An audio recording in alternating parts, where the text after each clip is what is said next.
সে চাকরি ছেড়েছে, স্ত্রী সন্তান নিয়ে চলে গেছে, ডিভোর্স পেপারও এসেছে। তবুও ছেলেটা হাসে, কারণ সে একটাই কথা বলে, মেরে পাস মা হে।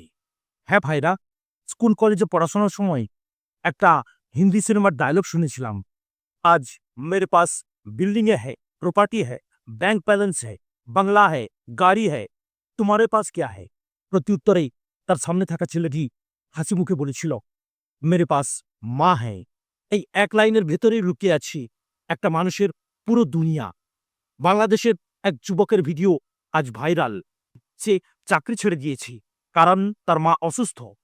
তার মায়ের দুটো পাই নেই, একজন পঙ্গু মা। স্ত্রী সন্তান নিয়ে বাপের বাড়ি চলে গেছে, এখন আবার ডিভোর্স পেপার পাঠিয়েছি।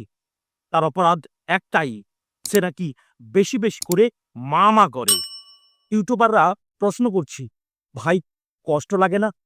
চোখে পানি নিয়ে ছেলেটা শুধু বলেছে, আমার মায়ের মুখ দেখলেই আমার সব দুঃখ দূর হয়ে যায়। সুবহানাল্লাহ।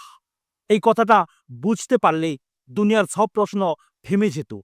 রাসূল সাল্লাল্লাহু আলাইহি সাল্লামকে এক সাহাবী জিজ্ঞেস করেছিলেন, হে আল্লাহ রাসূল সাল্লাল্লাহু আলাইহি ওয়াসাল্লাম, আমার উত্তম আচরণের সবচেয়ে বেশি হকদার কে? রাসূল সাল্লাল্লাহু আলাইহি ওয়াসাল্লাম বলেছিলেন, তোমার মা। তিনি আবার জিজ্ঞেস করলেন, তারপর কে? রাসূল সাল্লাল্লাহু আলাইহি সাল্লাম আবার বললেন, তোমার মা। তৃতীয়বার জিজ্ঞেস করলেন, রাসূল সাল্লাল্লাহু আলাইহি সাল্লাম বললেন, তোমার মা। আর চতুর্থবার গিয়ে বললেন, তোমার বাবা। বুখারী ও মুসলিম শরীফের হাদিস। ভাবুন একবার, ৩ বার মা, ১ বার বাবা। কুরআনে আল্লাহ সুবহানাহু ওয়া তাআলা বলেছেন, তোমার রব আদেশ দিয়েছেন, তোমরা কেবল তাঁরই ইবাদত করবে এবং পিতামাতার সঙ্গে সদ্ব্যবহার করবে। সূরা ইসরা আয়াত নম্বর ২৩। এই ছেলেটা কোনো অপরাধ করেনি, সে কেবল কুরআনের আদেশ পালন করেছে।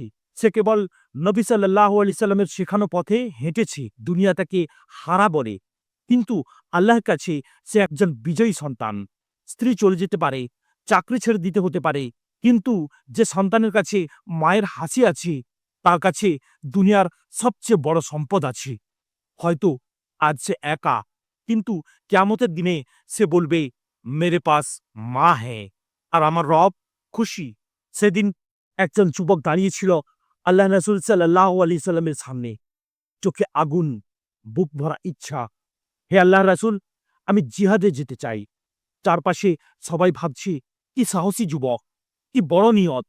কিন্তু রাসূল সাল্লাল্লাহু আলাইহি সাল্লাম তার চোখের দিকে তাকালেন, তার বুকের আগুনে পানি ঢাললেন না, বরং একটাই প্রশ্ন করলেন, তোমার মা কি জীবিত? যুবকটি একটু থেমে বলল, জি, আমার মা আছেন।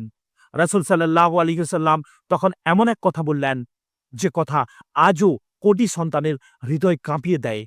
তিনি তখন বললেন, তাহলে তার পায়ের কাছে লেগে থাকো, কারণ জান্নাত মায়ের পায়ের নিচেই।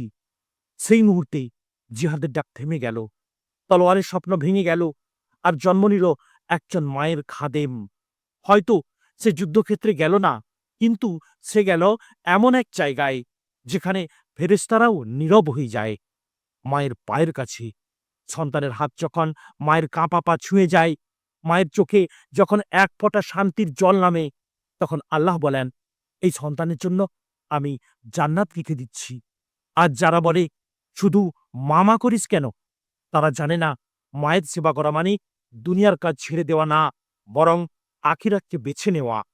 যে সন্তান মায়ের পায়ের নিচে থাকে, সে কখনো একা থাকতে পারে না, কারণ তার সঙ্গে থাকে জান্নাত। আল্লাহ আমাদের সবাইকে মা বাবার সেবা করার তৌফিক দিন। আমিন। প্রিয় ভাইরা, ভিডিওটি যদি এতটুকু ভালো লাগে, তাহলে এটি শেয়ার করবেন, কমেন্ট করবেন এবং অবশ্যই চ্যানেলটিকে সাবস্ক্রাইব করবেন। আসসালামু আলাইকুম ওয়া রাহমাতুল্লাহি ওয়া বারাকাতুহু।